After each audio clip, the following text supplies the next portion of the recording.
Ramai orang Melayu khususnya yang menyokong Pakatan Harapan, PKR, Walanon ni, dia sangat teruja apabila YB Hanayo, YB Menteri Hanayo mengenakan tudung pada bulan Ramadan ini atas alasan dia menghormati majlis kononnya.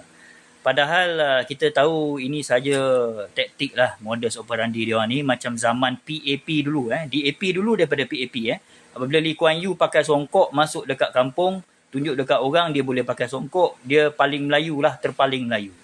Itu okey lagi lah. Kerana Hanayo ni setiap tahun dia akan pakai tudung tapi tak beriman pun, tak masuk Islam pun. Untuk apa nak tunjuk sangat kamu ni? Apa? Nak pakai tudung dekat luar buat apa? Dekat majlis-majlis bukannya kamu masuk masjid. Kamu jangan samakan dengan orang-orang yang disuruh pakai tudung ataupun selendang ataupun jubah bila masuk dekat masjid negara. Jangan samakan, ini majlis-majlis biasa je. Kamu pakai je lah apa yang kamu nak pakai. Kamu bukan orang Islam. Okey? Dan yang tak boleh pakai, yang lagi teruk adalah Ngah Komeng. Ngah Komeng ni siap kata nak sujud syukur. Alhamdulillah. Ngah Komeng ni bila sujud syukur? Saya nak tanya. Dia tambah lagi, dia kata dia berdoa. Sebab dia ada satu projek tu tak siap lagi. So dia kata malam ni dia nak balik, dia nak berdoa, dia nak solat hajat. Dia mempermainkan agama kita. Tapi yang kelakarnya tengok Walanon ni, tengok dekat saya punya Facebook ramai yang menyokong. Dia pergi teruja sangatlah dengan Hanayo, comelnya, pakai tudung. Untuk apa? Saya pun tak nak lah pakai macam mana rahib padri semua pakai. Ataupun bini saya pun takkanlah saya benarkan nak pakai macam valak pula kan. Jadi macam sister dekat dalam dekat chapel ke, dekat katedral ke apa ke. Tak perlu. Ada ke saya suruh bini saya pakai sari ke, pakai cheongsam hanya kerana nak tunjuk.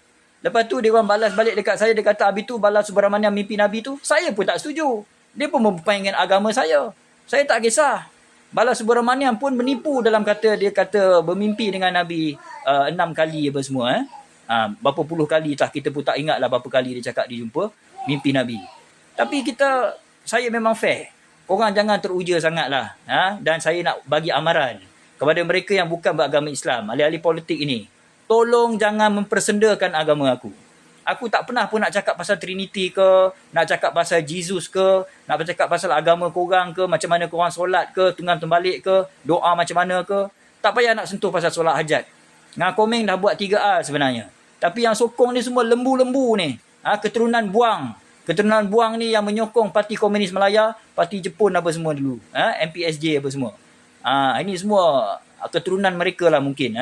Kerana begitu terbuka apabila agama kita dipersenda. Lebih baik kamu balutkan badan kamu dengan kain.